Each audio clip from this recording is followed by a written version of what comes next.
minha gente, bem-vindos e bem-vindas a mais uma análise fílmica, O Olhar de Ulisses, Ulysses Gazet. Esse filme de Theo Angelopoulos, de 1995, é um filme marcante. Ele fala sobre a destituição de uma cultura, mas que teria sido observado por uma vez, ou pela primeira vez, pelos irmãos Manaques. Esse olhar sobre os Balcãs, ou as mulheres balcãs, fiandeiras, né, que faziam dali a sua existência permanente para todo o infinito, através da captura cinematográfica dos irmãos Manaques, né, as mulheres que transformavam o algodão em tecido para as roupas necessárias à sobrevivência do ser humano, a regiões onde o inverno, né, chega a 40 graus negativos. Então, O Olhar de Ulisses é a história de um cineasta, um produtor de audiovisual, conhecido como o Sr. X, interpretado pelo Harvey Keitel, que vai em busca das 3 bobinas desaparecidas e nunca antes reveladas, produzidas pelos irmãos Manaques.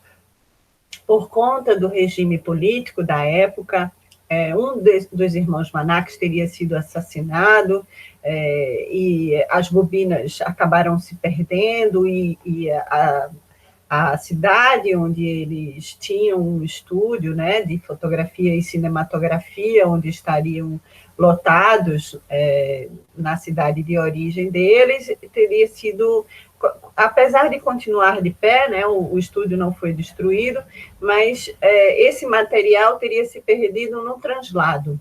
E o Sr. X vai em busca dessas 3 bobinas e da revelação dessas 3 bobinas.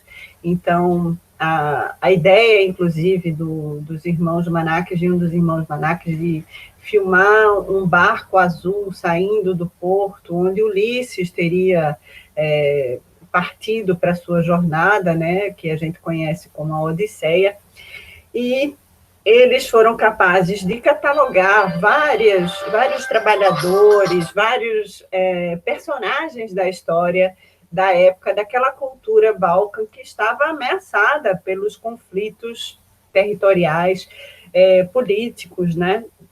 E pelas mudanças sociais da época, culturais da época. Então, os irmãos Manaques teriam produzido esse catálogo das gentes, né, balcãs, e, inclusive, as mulheres fiandeiras são a única imagem que se tem notícia dessas 3 bobinas restantes do trabalho que eles teriam feito por essas regiões e catalogando, né, em encontro a esse povo que era originário, né, e que também, por conta da máquina, da Revolução Industrial, né, da chegada da máquina, né, a maquinização de tudo, a gente já tem, então, máquinas cinematográficas, imaginem o resto, né, máquinas de guerra, tiros de canhões, a gente está falando exatamente do período de 1950, naquela região fortemente atingida por guerras, né?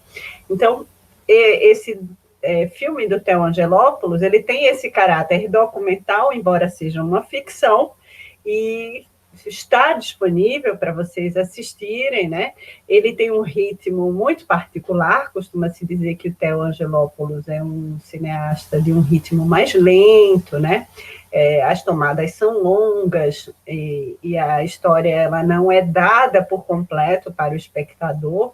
Então, há, por exemplo, personagens femininas que a gente não sabe a história delas, né? E essas personagens interpretadas por uma mesma atriz, elas vão se modificando ao longo da trama, diante da busca do Sr. X, né? Por esse olhar de Ulisses, tentando recuperar uma visão de si mesmo e desse homem originário que é o aventureiro Ulisses, tão importante para a literatura mundial e ainda tão celebrado, né? Ele, com o seu pensamento de confrontar, por exemplo, o canto das sereias, né? A gente sabe que pela mitologia, na Odisseia, Ulisses vai pedir a seus comandados, né, que o amarre no mastro do navio, colocando cera de abelha no ouvido dos seus comandados para que eles resistam ao canto das sereias, mas o Ulisses ele quer ouvir esse canto e experimentá-lo sem se render, né? Amarrado, ele resiste a esse poder de sedução das sereias, né? E tanto nesse caso como em outros momentos da Odisseia, vai tomar decisões importantes que dizem de um racionalismo, sobretudo nesse caso um racionalismo masculino.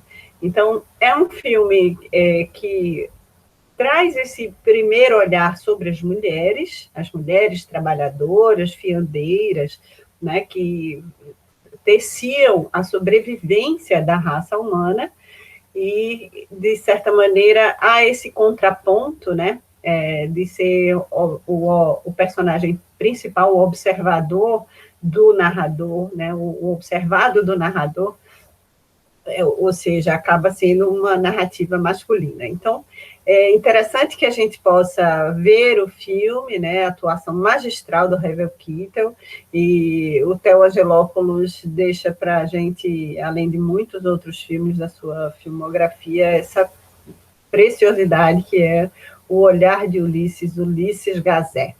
Então, fica aqui a recomendação e alguma sugestão para que a gente possa inserir nesse cenário, né? É importante ler alguma coisa sobre a cultura da época, uma cultura que se pautava, sobretudo, nessa celebração dos encontros familiares, né? Há alguns traços culturais ali que coincidem com os nossos e que uma visão política diferente, né? Sobretudo de dispersão desses laços familiares, dessas preciosidades burguesas, né? Como, por exemplo, um casarão, um piano, uma reunião de família, uma confraternização de festas de final de ano. Esse mesmo personagem do Harvey Keitel, o Sr. X, ele vai se ver em situações de outros períodos da vida dele, como, por exemplo, a infância e a adolescência, onde esses valores estão, por conta das circunstâncias políticas e sociais, sendo revistos.